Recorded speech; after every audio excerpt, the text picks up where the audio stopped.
bueno que el Señor nos concede la vida y la oportunidad de reunirnos para poder meditar en la buena palabra del Señor.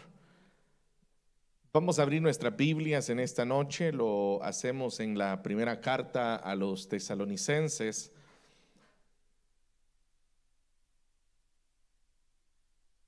capítulo número 4, vamos a leer en esta oportunidad, versículo 14 en adelante.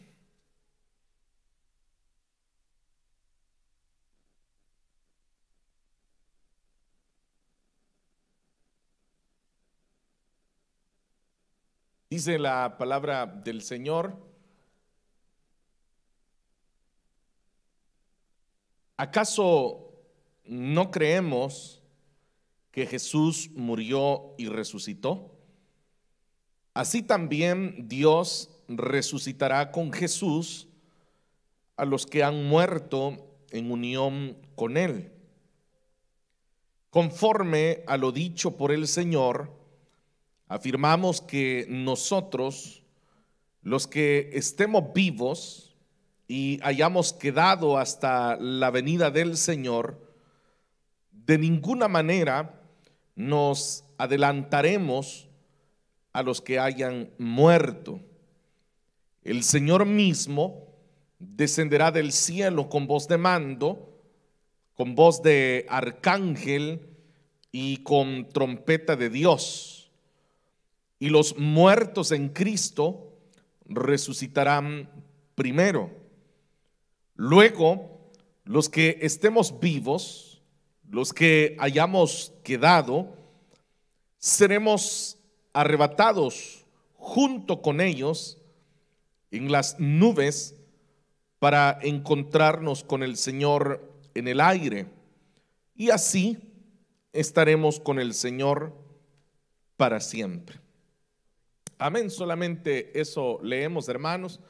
Pueden por favor tomar sus asientos esta noche y damos gracias al Señor. Padre, gracias por esta oportunidad que nos concede de reunirnos para meditar en tu palabra. Gracias por la vida de mis hermanos que tienen esta bendición de encontrarse hoy en este local.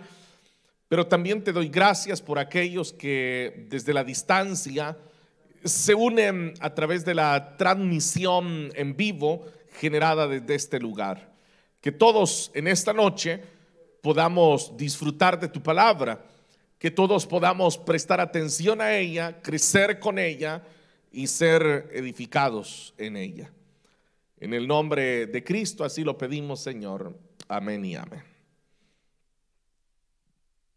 Amados hermanos, esta noche, como ya ustedes lo saben, llegamos a, diríamos, ya la serie final de temas que nos corresponde estudiar, dando el circuito completo de las doctrinas que como misión, que como iglesia se sostienen. La semana antepasada nos quedamos en el tema del estado intermedio o el estado de los muertos. Ese fue el tema que desarrollamos, y si usted recuerda, yo dije que era como la antesala a lo que hoy vamos a desarrollar. Esto debido a que es importante para poder entender cómo se desarrollan los eventos finales. Es muy importante que nosotros tengamos al menos una idea al menos básica de qué es lo que sucede después de esta vida y qué es lo que sucede después de la muerte. Entonces hemos ya dado algunos detalles que, como digo, nos permiten ir teniendo ya una idea, si no una claridad total, pero sí una idea, como por ejemplo lo que mencionábamos y dije que era crucial entender que la muerte física era el reflejo de la muerte espiritual que el hombre había enfrentado, y que por esa razón es que Cristo muere para vencer la muerte, para vencer el pecado, y que a través de la muerte de Cristo y propiamente de la resurrección de Cristo, se nos iba a otorgar a nosotros vida juntamente con Él. Por eso en este versículo número 14 que hoy hemos leído esta noche, dice que ¿acaso no creemos que Jesús murió y resucitó? Entonces, aquí hay una pregunta que, como digo, antes de entrar en aspectos doctrinales, uno debe de responderse a sí mismo, porque de lo contrario, aún doctrinalmente, escrituralmente, nosotros no gozaríamos de una base sólida si nuestra fe no es suficiente para creer y dar respuesta a esta pregunta que se nos hace. ¿Acaso no creemos que Jesús murió y resucitó? Y note que en la primera parte decir ¿acaso no creemos que Jesús murió? Bueno, eso todo mundo lo cree, hasta aquellas personas que niegan que Él haya resucitado, ellos creen que Jesús murió. Y en esto quiero mencionarle porque, bueno, en estos estudios doctrinales es cuando se nos da la ocasión de dar estos detalles, de exponer estos detalles, que no sé si usted lo sabe o si alguna vez se lo ha preguntado, pero hay pruebas históricas y hay pruebas científicas de que Jesús realmente existió, porque hay todavía algunos que llegan a cuestionar la existencia de Jesús. Pero como le digo, ahora hay prueba suficiente de que Jesús sí existió, que Jesús vivió.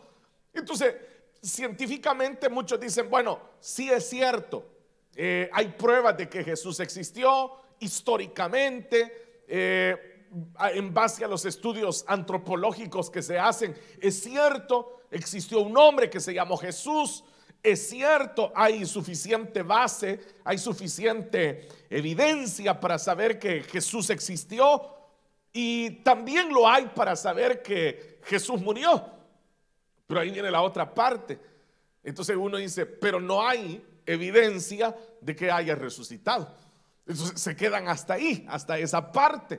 Y esa otra parte es la que, por medio de la fe que nosotros tenemos en Cristo, nosotros podemos sobrepasar esa parte. Porque no solamente creemos que existió, no solamente creemos que vivió, que murió, sino que nosotros creemos que Él resucitó. Entonces esa es la otra parte que no logran hacer todos los seres humanos.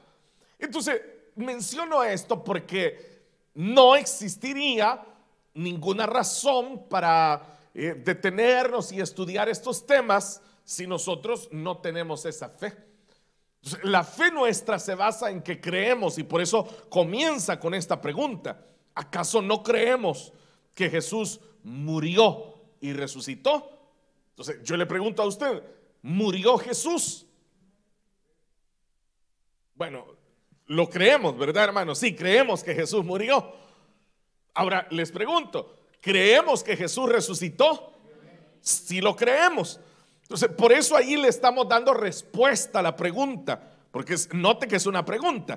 ¿Acaso no creemos que Jesús murió y resucitó? Entonces, luego añade, así también Dios resucitará con Jesús a los que han muerto. Y esta frase se le va a hacer muy conocida: en unión con Él. Que si aquí usted hace un poco de memoria, eso es lo que hemos venido estudiando y es lo que hemos venido desarrollando en el estudio de la carta de los Efesios, que hemos estado hablando precisamente de eso, de que el Padre reunió todas las cosas en Cristo. Ese ha sido el énfasis que hemos venido haciendo. Ahora note cómo este era el pensamiento teológico de los creyentes, porque aquí lo que se está desarrollando es eso, una postura, y la postura que se está desarrollando es de que en unión con Cristo, así como Él murió pero resucitó en unión con Cristo, nosotros también resucitaremos entonces. Es decir, que no nos vamos a quedar para siempre en la tumba, sino que resucitaremos. Entonces, yendo a ese detalle, es que se va a dar paso al tema de lo que hoy nos corresponde a nosotros estudiar, que propiamente es el traslado de la iglesia, o conocido, yo diría más popularmente, como el arrebatamiento de la iglesia. Yo creo que cuando usted escucha la palabra arrebatamiento, ahí es cuando uno ya se ubica más en el tema. Pero de forma técnica es el traslado de la iglesia. Porque uno utiliza esa palabra porque acá en el versículo número 17 que ya leímos, dice: seremos arrebatados. Entonces, obviamente el escritor lo que está dando es la idea de lo que le va a suceder a la iglesia, porque la iglesia será trasladada y lo hará de una manera repentina el Señor. Entonces, por eso es que utiliza la palabra ahí y dice: seremos arrebatados. Porque usted sabe que arrebatar es tomar algo, pero hacerlo deprisa. Eso es arrebatar. Entonces, pero en realidad lo que allí escrituralmente está sucediendo es que la iglesia está siendo trasladada del lugar. Es decir, la iglesia está en la tierra, pero está siendo trasladada hacia el cielo. Entonces, ese es el tema que se va a generar. Pero ¿de dónde se generó el tema? ¿De dónde? De lo que se ha venido hablando acá, y fue lo que nosotros revisamos la semana anterior. Se genera desde qué sucede después de la muerte. De eso es que nace el tema acá. O sea, no es que se está abordando el tema directamente, sino que el tema se va a generar. Y se va a generar porque se está hablando de otro tema. Yo no sé si a usted le pasa eso, ¿no? Que de repente usted está hablando con una persona y de repente usted dice: mire, hablando de eso, dice uno. Esa es una frase que tenemos para introducir un tema. Dice: mire, hablando de eso, le quiero preguntar o le quiero decir. Entonces uno introduce un nuevo tema, pero es un nuevo tema que se está generando desde otro tema. Por eso hemos leído el versículo 14 para que usted note que el abordaje que se está haciendo es: bueno, si Cristo murió, pero Cristo resucitó, ¿creen ustedes que serán resucitados en unión con Él? Uno dice: sí, creemos. Así tiene que responder usted, ¿sí? Porque creemos, ¿sí o no? ¿Creen o no creen? Yo asumo que ustedes creen, ¿verdad? Uno dice: sí, creemos. Entonces ahí viene el otro tema y dice: bueno, aprovechando, ya que dicen ustedes que creen, les quiero decir que va a suceder algo. Y allí es donde se introduce el tema del traslado de la iglesia. Por eso es que ya en el versículo 15 comienza a decir: conforme a lo dicho por el Señor, afirmamos que nosotros, los que estemos vivos. Entonces note, ahí se está trasladando el escritor a otro grupo, porque no era el grupo del cual se estaba hablando originalmente. El grupo del que se estaba hablando originalmente, ¿cuál era? Eran los que habían muerto en Cristo. Ese era el grupo que se estaba abordando. Los que habían muerto en Cristo. De ellos se estaba hablando, porque aquí lo que se está haciendo es dándoles consuelo a los hermanos que habían perdido seres queridos. Entonces, de eso surge el tema originalmente, porque usted sabe que, bueno, los que han perdido ya un ser querido, los que hemos perdido un ser querido, pero que muere en Cristo, o sea, nosotros sabemos que está en la presencia del Señor, pero eso no significa que no nos cause la tristeza de no tenerle con nosotros. O sea, eso no se quita. Eso, de hecho, a mí me pasa porque nosotros tenemos una tía, hermana de mi madre, que ella fue la que nos llevó a todos a los pies de Cristo. Y entonces de repente uno está hablando y uno se acuerda de ella y uno lo menciona con un gran gozo, pero de repente como que aterrizamos en la realidad de que ella ya no está. Y entonces ahí le llega a uno la tristeza y uno siente, experimenta eso. Aunque, como le digo, yo sé que ella está en la presencia del Señor. Pero claro, o sea, eso se sigue experimentando. Entonces, aquí se le está dando consuelo a los creyentes que habían perdido a sus seres queridos, pero que habían muerto en Cristo Jesús. Entonces, el consuelo que se les está dando a ellos es: miren, hermanos, alégrense, ellos van a resucitar en unión con Cristo. Entonces, luego en el versículo 15, donde ya dice: pero hablando de los que estamos vivos, ¿cuántos están vivos esta noche? Hablando de los que están vivos. Y ahí es donde se va a comenzar a desarrollar ya el tema de qué será el traslado de la iglesia. Entonces, conforme a lo dicho por el Señor, afirmamos que nosotros, los que estemos vivos y hayamos quedado hasta la venida del Señor, de ninguna manera nos adelantaremos a los que hayan muerto.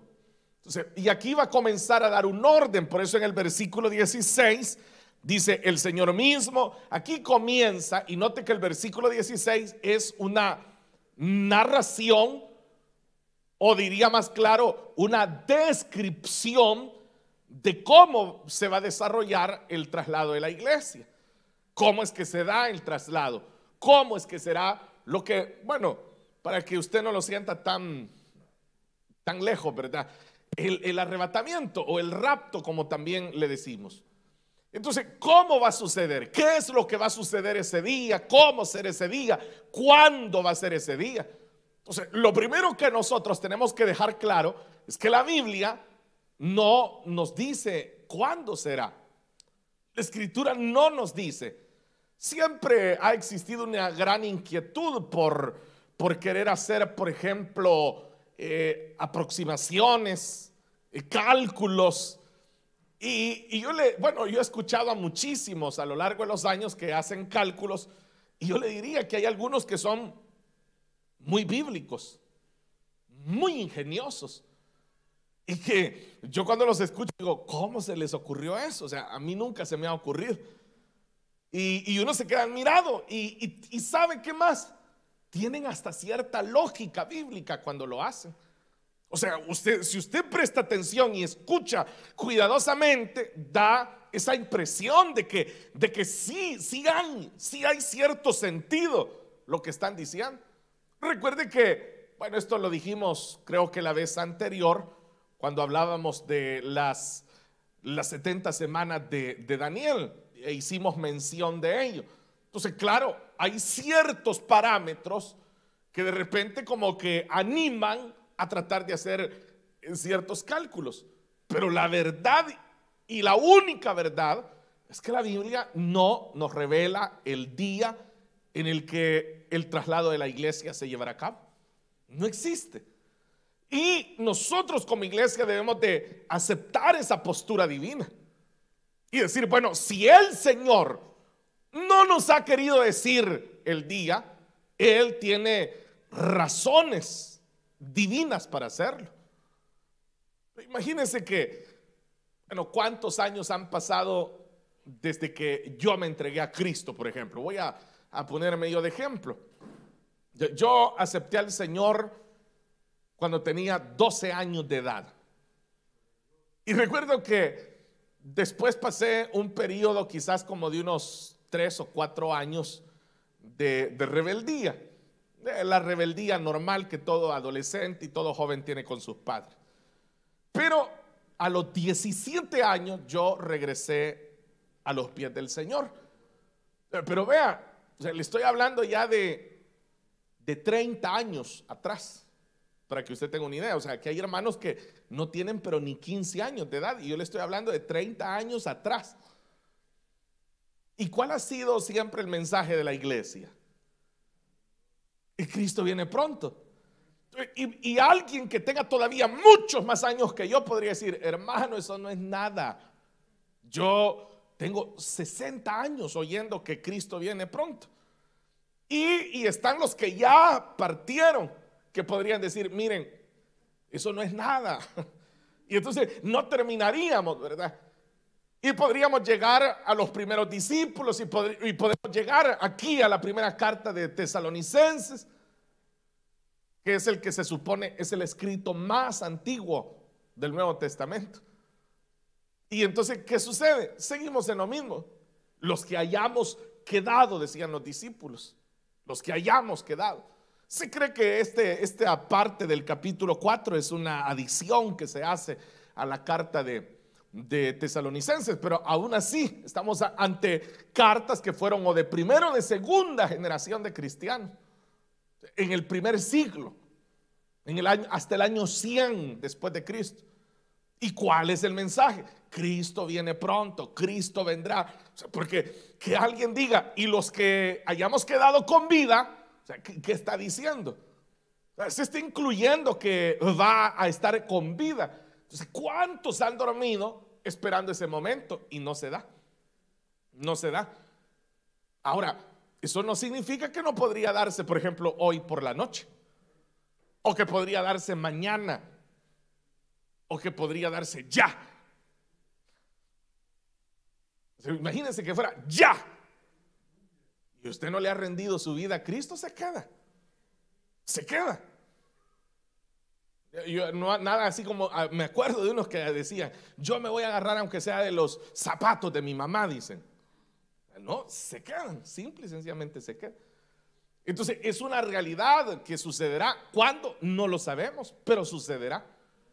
Y como iglesia nosotros nos basamos en la escritura y seguimos predicando y anunciando eso. ¿Qué sucederá? ¿Qué sucederá?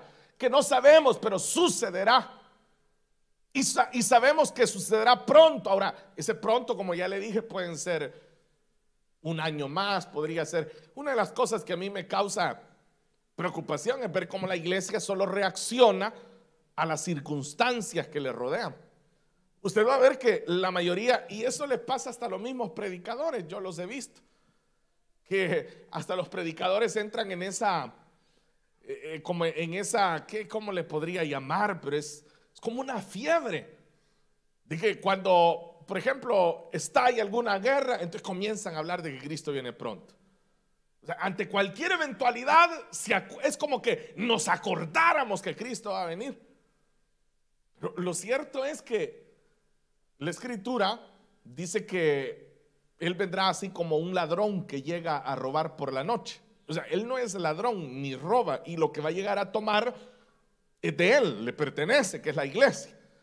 Lo que se está evocando es la figura de un ladrón. O sea, usted sabe que un ladrón no avisa que va a llegar a robar, ¿verdad? O sea, piense usted en un ladrón que avisa y dice, buenos días, venía a decirle que hoy en la noche me voy a meter a su casa, oiga, a robar. O sea, no es bastante ilógico. El ladrón, por el contrario, él hasta vigila y mira si la casa va a estar sola, cuánto tiempo queda sola, para hacer un golpe perfecto. O sea, lo que la escritura dice es que la venida del Señor así va a ser repentina. Quiere decir que no va a ser ni cuando las iglesias estén diciendo Cristo viene, sino más bien cuando las iglesias hasta pierden de vista lo que está sucediendo. Entonces, eso es lo que aquí se está mencionando ahora. Y luego en el versículo 16 dice, el Señor mismo descenderá del cielo con voz de mando, con voz de arcángel y con trompeta de Dios. Aquí la figura que se está dando es un anunciamiento. Eso es lo que se está brindándose, que Él está haciendo un anunciamiento a su iglesia. Él está anunciando que ha llegado el momento. Y allí va a insertar el tema anterior, que eran los que habían muerto. Allí va a insertarlo de nuevo y dice, y los muertos en Cristo resucitarán primero. Entonces, lo que está haciendo es dándole el lugar primordial a los que habían muerto en Cristo, porque por eso le dije que la finalidad que se tiene es la de consolar a los hermanos que han perdido a sus seres queridos y que han muerto en Cristo. Eso es lo que está persiguiendo. Entonces, por eso lo vuelve a recordar y dice, y todos nosotros el Señor vendrá y con trompeta y nos va a llevar con Él. Pero dice, eso sí hay que recordarlo, los muertos son los que van a resucitar primero. Le vuelve a dar ese lugar primordial a ellos. En el versículo 17 dice, luego los que estemos vivos, aquí está volviendo al grupo que ya mencionó en el 16, y dice, luego los que estemos vivos, los que hayamos quedado, seremos arrebatados junto con ellos en las nubes para encontrarnos con el Señor en el aire. Note, ahí hizo una descripción de cómo será el traslado de la iglesia. Recuerde que por eso insistí, lo que el Señor está haciendo es trasladando a su iglesia, porque este mundo no es el hogar de la iglesia. El Señor Jesús fue muy claro con sus discípulos y Él les dijo, me voy a ir, les dijo, porque les voy a preparar moradas. Porque mi intención es que ustedes estén a donde yo me encuentre. Porque el Señor compró la iglesia para Él. Entonces la iglesia tiene que estar con Él. Y lo vimos este miércoles, ¿a dónde está Él? Ya no se acuerdan, de miércoles a viernes se les olvida a ustedes, pero ¿a dónde está Él? Estuvimos hablando de la sesión de Cristo. Y hasta les dije, ¿no? Que por eso uno dice, va a haber sesión, porque las personas se sientan a tener una reunión. Y recordábamos que Hechos capítulo 7, cuando es martirizado Esteban dijo, veo al Hijo de Dios sentado a la diestra del Padre.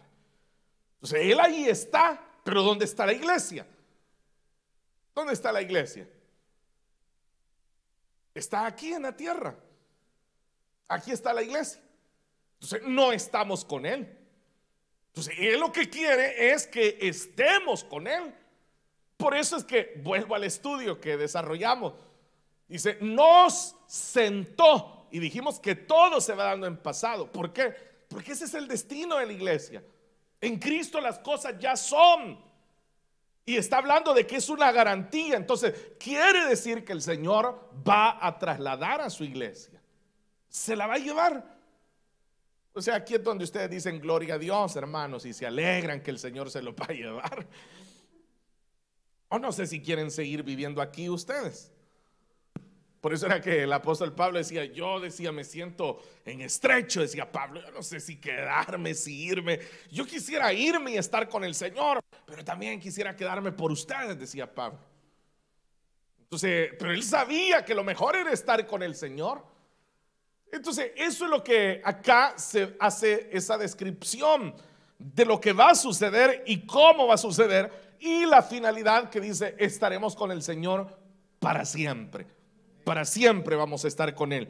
Y lo vamos a encontrar, y ese detalle es lo que quiero ir ahora estudiando, porque todo lo que les he dicho solo es la introducción. O sea, ya vamos a llegar al elemento que queremos desarrollar esta noche. Acuérdense que en cada uno de los estudios que hacemos de las doctrinas, desarrollamos un nuevo elemento. Vamos tratando de añadir un elemento que no habíamos desarrollado en el estudio del año anterior. Entonces ya vamos a llegar a él, pero quería darle el marco en el que se desarrolla el traslado de la iglesia. Pero en esta ocasión el punto es cuando se menciona que nos encontraremos, dice, con el Señor en el aire. Aquí ha existido una situación, y es de que muchas denominaciones, muchos cristianos se tienen posturas diversas con respecto al traslado de la iglesia. ¿A qué me refiero? Usted ha escuchado hablar de la segunda venida de Cristo. Amén. O sea, todos hemos escuchado hablar de la segunda venida de Cristo. Pero como usted sabe que lo que nosotros buscamos siempre es enriquecernos, es lo que quiero esta noche dejarle muy claro. Porque algunos toman la segunda venida de Cristo como un solo evento, el traslado y la segunda venida de Cristo como un solo evento. O sea, le estoy hablando de que es algo común. O sea, no es algo que usted pueda decir, hermano, pero qué herejía. O sea, no, le estoy hablando de que es algo muy común. Y obviamente no le voy a dar nombres de denominaciones, pero hasta muchas denominaciones que son muy conocidas y que son muy buenos cristianos, ellos sustentan esa postura de que la segunda venida de Cristo es el mismo evento que el arrebatamiento o el traslado de la iglesia.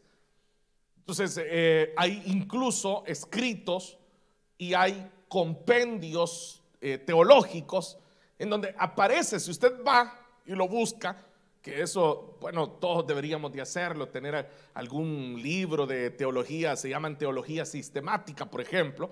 Usted compra un libro de teología sistemática y usted va al temario y se va a dar cuenta que en la mayoría no aparece el tema así que diga el traslado de la iglesia. Comúnmente no aparece, sino que lo que aparece es la segunda venida de Cristo, porque es visto como un solo evento. Y como le vuelvo a insistir, y es muy popular lo que le estoy diciendo, o sea, no es que sea algo que pasa allá, por allá, pero la gran mayoría sí sostiene el traslado de la iglesia. O sea, todos creen en el traslado de la iglesia. Todos los creyentes creemos en eso, pero lo unimos, lo hacemos un solo evento. Ahora, la pregunta es, ¿por qué? ¿Por qué es que lo hacemos un solo evento? Porque tenemos la idea de que sucede en un solo evento, tanto el traslado como la segunda venida.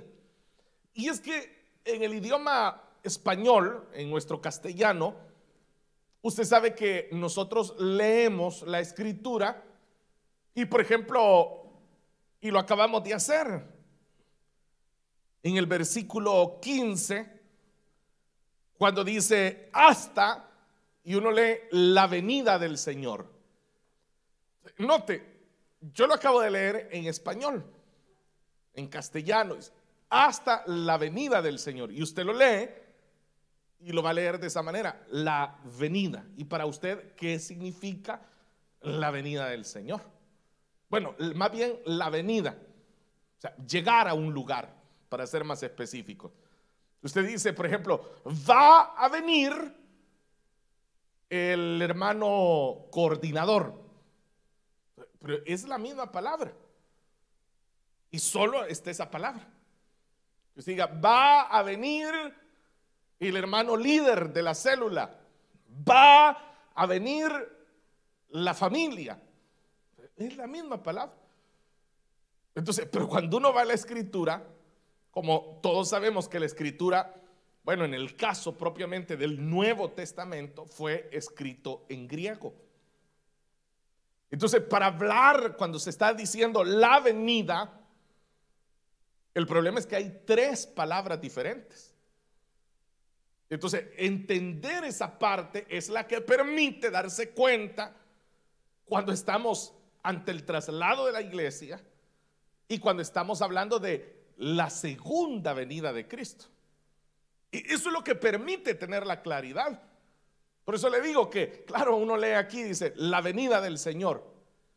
Pero si usted se va a Mateo y dice, cuando venga el Señor, una vez más, usted lee la palabra venir. El verbo que estamos viendo ahí es venir. Vino, vendrá, viene, vengo. Para nosotros es así. Pero cuando uno entiende, y es lo que pretendo hacer esta noche, hay tres palabras diferentes. Entonces, esas tres palabras diferentes son las que nos permite hacer una identificación en los textos de cuándo se está haciendo referencia al traslado y cuándo se está haciendo referencia a la manifestación gloriosa del Hijo de Dios. Que eso es lo que nosotros debemos de interpretar por segunda venida de Cristo, que es la manifestación gloriosa del Hijo de Dios. Cuando Él aparece en gloria, en el traslado de la iglesia, y es lo que hemos visto en estos versículos, el Señor sale a encontrarse con su iglesia. Sí, Él está glorioso, pero para nosotros, pero no le verá todo ojo. Y la segunda venida de Cristo es eso, es la manifestación gloriosa del Hijo de Dios. Pero ¿cómo? Por eso le digo, pero claro, uno lo lee en español y la pregunta es, ¿cómo lo identificamos? Por eso le dije, hay tres palabras. Es parusía, que es la primera palabra, y es la más común. La segunda es apocalipsis, no apocalipsis, porque eso ya es en español también. Entonces, no, es apocalipsis. Y la tercera, que esta le va a sonar un poco, que es epifanía, que tal vez usted ha oído hablar y a lo mejor ha visto que dice epifanía.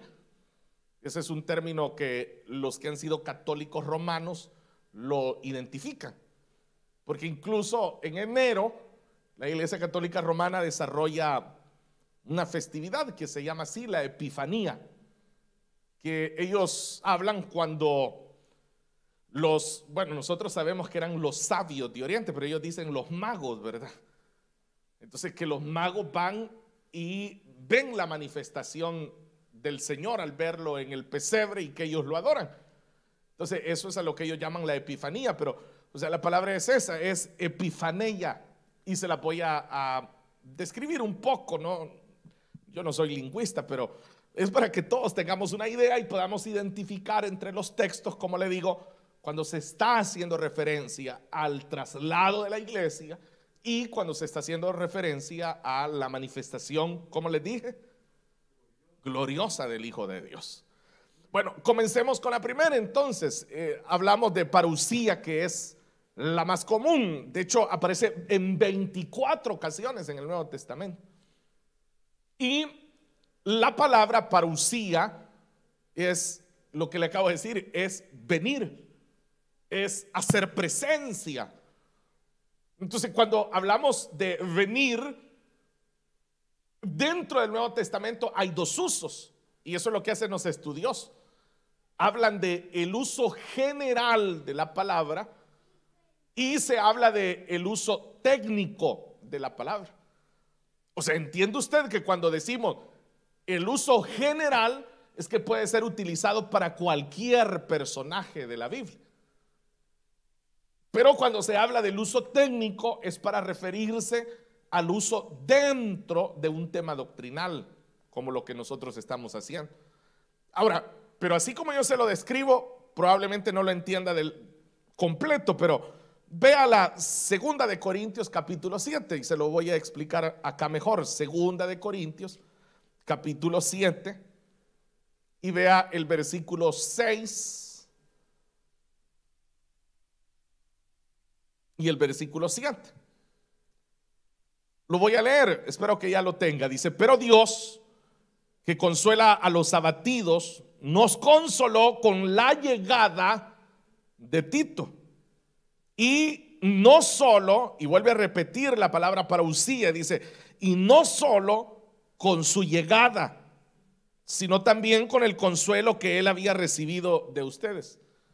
Note, ahí está el uso general de la palabra, porque se está hablando de que quien llegó fue Tito. Entonces, como está, ahora piense usted, no, usted lo está leyendo en griego, no lo está leyendo en español. Entonces, ¿cómo se dice en griego? Y en eso llegó Tito. O sea, tiene que decir parusía, apareció, llegó. Pero vea, ese es un uso general. Pero si nosotros vemos el uso técnico, vea en Primera de Corintios capítulo 15, versículo 23.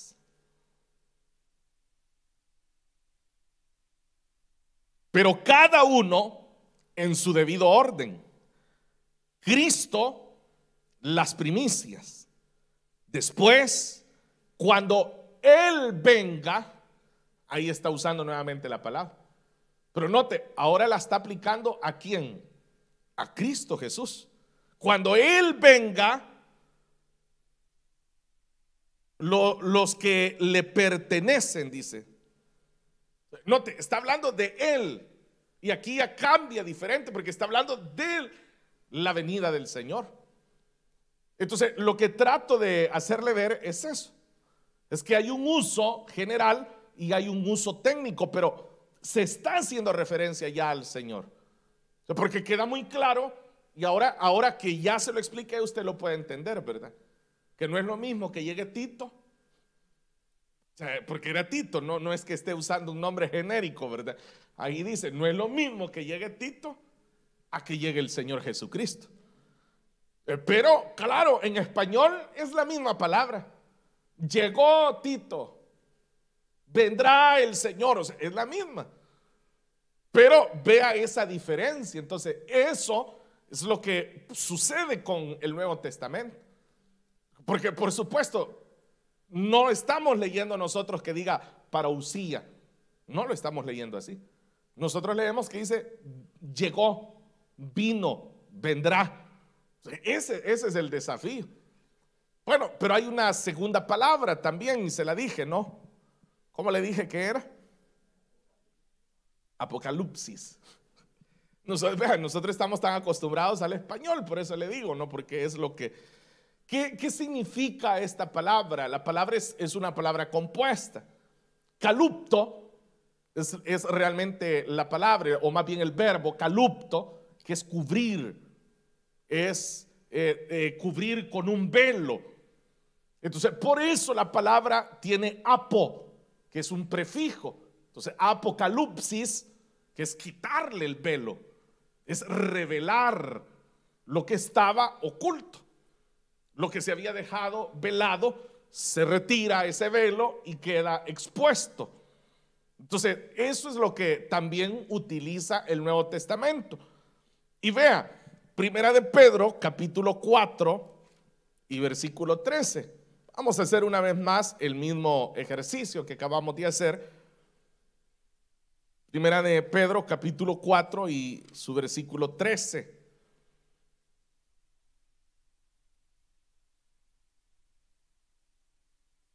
Al contrario, alégrense por tener parte en los sufrimientos de Cristo, para que también sea inmensa su alegría cuando, oiga, dice, se revele la gloria de Cristo. Ahí está utilizando el término que le acabo de mencionar. Entonces está hablando una vez más de revelar, de mostrar. Entonces, pero ¿a quién se la está aplicando una vez más? La está aplicando sobre la figura del Señor Jesús. Por eso le digo que de esta forma uno va encontrándole como más sentido, ¿no? Uno va entendiendo y dice, entiendo por qué, ahora comprendo. Pero si uno le sigue dando la lectura en español, o sea, yo le puedo decir a usted, la segunda venida de Cristo es un evento y el arrebatamiento es otro evento diferente. Claro, usted lo va a creer por la fe. Usted lo acepta por la fe. Pero de repente por allá usted se encuentra con algún hermano que es de determinada denominación y dice, hermano, sigamos adelante, le dice él a usted, porque el Señor ya está cerca, la segunda venida de nuestro Señor. ¿Usted qué responde? Con esto no le estoy diciendo que va a ir a discutir con nadie, porque estos son temas que no se deberían de discutir, y aquí aprovecho, le pongo este paréntesis. O sea, son temas que no se deberían de discutir, porque si lo importante es que un creyente viva santa y justamente para su Salvador, eso es lo primordial. Hay detalles, y ya lo hemos dicho, dentro del conjunto, dentro del aparato doctrinal, que sí se deben de defender. Por ejemplo, los temas de salvación. Esos son temas muy delicados. Pero que un creyente diga, mire, para mí el traslado de la iglesia que usted me está diciendo y la segunda venida es lo mismo. Bueno, o sea, los sucesos o los eventos van a suceder de todos modos. Y si el hermano dice, no, es que para mí es lo mismo. O sea, si para él es lo mismo, pues que viva recta y justamente para el Señor y punto. O sea, esa debe ser nuestra postura. O sea, no vamos a entrar nosotros en un dilema. Pero usted sí lo sabe. O sea, eso es lo bueno. Dices, amén, hermano. Amén. Sigamos esperando a nuestro bendito Salvador. Pero usted sabe y dice, bueno, es que la verdad es que como todos leemos en español la Biblia, todos tomamos el Nuevo Testamento en español, ahí dice, ¿no? Que se revele. Para nosotros ahí está, en español. Pero por eso le estoy ahora mostrando a usted esta parte. Ahora, un segundo, para hacer siempre la comparación, siempre en Primera de Pedro, para que, habían otros, pero quería dejarlo ahí en Primera de Pedro para que no se fueran muy lejos. En el capítulo 1 siempre de Primera de Pedro y versículo 7 dice, voy a leer dos versículos, el 7 y el 13, pero dice el 13, el 7, perdón, el oro, aunque perecedero, se acrisola al fuego, así también la fe de ustedes, que vale mucho más que el oro, al ser acrisolada por las pruebas, demostrará que es digna de aprobación, gloria y honor cuando Jesucristo, ¿qué dice ahí? Se revele. Una vez más, vea, es la misma palabra. Pero allá estaba hablando diferente, ahora casi está hablando de usted, del creyente, de la fe, de cómo será probado. Y esto nos da la pauta para el tema que vendrá la siguiente semana, ¿verdad? Ya saben ustedes cuál es. Ahí lo está diciendo. Ahí lo está diciendo. Está hablando del tribunal de Cristo. Eso es lo que está revelando. Entonces, vea, una vez más usted lee revelar, se reveló, revelará. Pero cuando uno va a la raíz, uno se da cuenta por qué tiene ese sentido.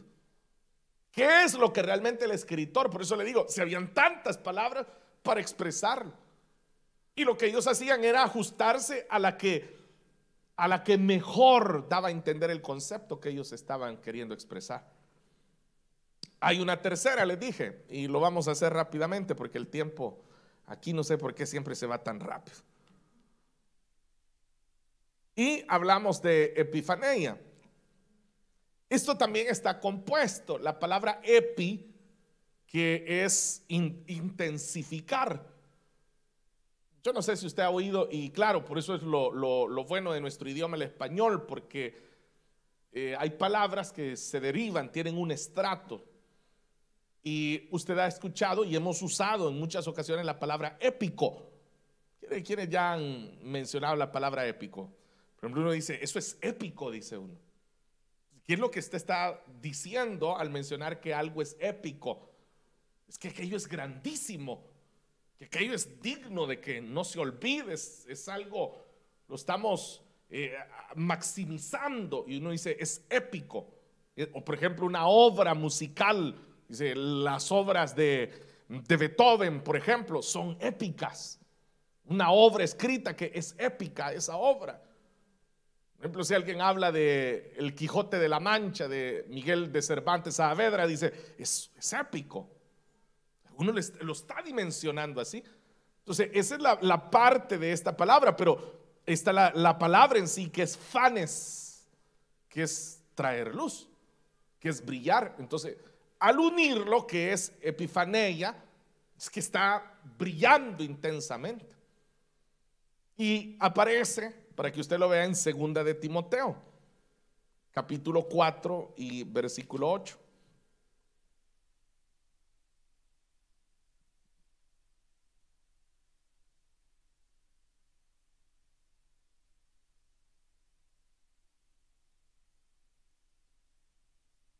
Dice,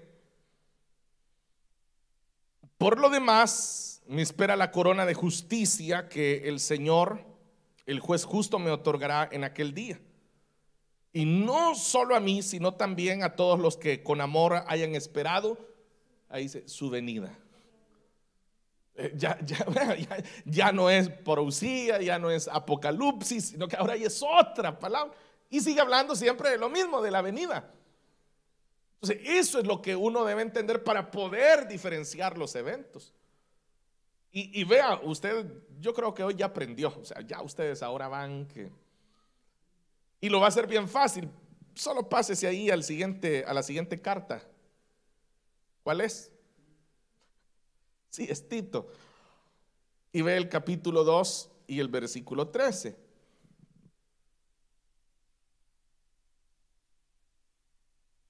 Mientras, dice, aguardamos la bendita esperanza, es decir, la gloriosa venida de nuestro gran Dios y Salvador Jesucristo. Vea, ahí ya lo está utilizando una vez más, pero hoy lo hace de manera técnica. porque propiamente lo que nos está diciendo es que estamos esperando la gloriosa venida del Señor. Entonces, ¿qué es lo que sucede? Y con esto voy a concluir, que los eventos sí están marcados realmente dentro de la Escritura. Lo que sucede es lo que le he mencionado durante estos minutos, que difícilmente en nuestro idioma se puede hacer diferenciarlos. Es bastante complicado. Sin embargo, al prestar atención, uno se va dando cuenta que sí existen marcada diferencia entre ambos eventos. Ahora, ¿cuál es lo importante de esto? Que nosotros sabemos que el Señor vendrá. Y a través de lo que hemos visto, uno entiende algo, que lo que queda claro y lo que queda en evidencia es que el Señor mismo es quien va a hacer presencia. O sea, Él va a estar ahí presente. O sea, ahora conjugue todos los versículos que hemos visto esta noche, los 6 versículos que hemos visto. ¿Y qué es lo que le demuestran? Le demuestran que en todo lo que demuestra es que el Señor va a estar ahí, que no va a mandar a nadie más, no, que Él personalmente va a estar ahí. Entonces, claro, por eso es que en la segunda venida de Cristo, claro, ya lo hemos visto nosotros, hay diferencias. Y cuando lleguemos al tema, vamos una vez más a profundizar en ello. Pero hoy hemos tratado solo de concentrarnos en sí en el traslado de la iglesia. Bueno, y aquí, hermanos, es que hay más todavía, ¿verdad? Que podríamos seguir un buen tiempo, porque están las teorías también. Y quizás el otro año en eso nos vamos a concentrar. Vamos a hablar de las teorías, porque hay teorías acerca del traslado. Son 4 teorías. Está la teoría, o sea, algunas hasta risa le van a dar a usted. Por ejemplo, está la teoría del traslado parcial, se llama. Y es de que sostienen y dicen, no, es que el Señor se va a ir llevando por grupos a la iglesia. Vea, ya le dio risa a ustedes. ¿Cómo va a creer, hermano? Pero cuando yo le digo que son teorías es porque han habido incluso autores que han escrito libros al respecto. O sea, no le estoy hablando de que es cualquier que pasó por ahí se le ocurrió decir eso. O sea, le estoy hablando de escuelas de interpretación. Está la teoría del traslado durante la tribulación. Esa es otra teoría, que el Señor va a llevarse a la iglesia, pero ya dentro de la tribulación. Esa es la segunda. La tercera es los que sostienen que se va a llevar a la iglesia después de la tribulación. Y por supuesto está la cuarta, ¿verdad? Que es la que nosotros creemos, que es que el Señor se lleva a su iglesia antes de la gran tribulación.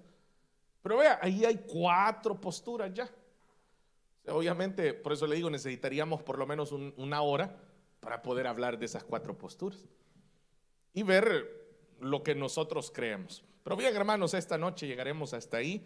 Mi anhelo, como siempre, es que sigamos creciendo en el conocimiento de la palabra de Dios.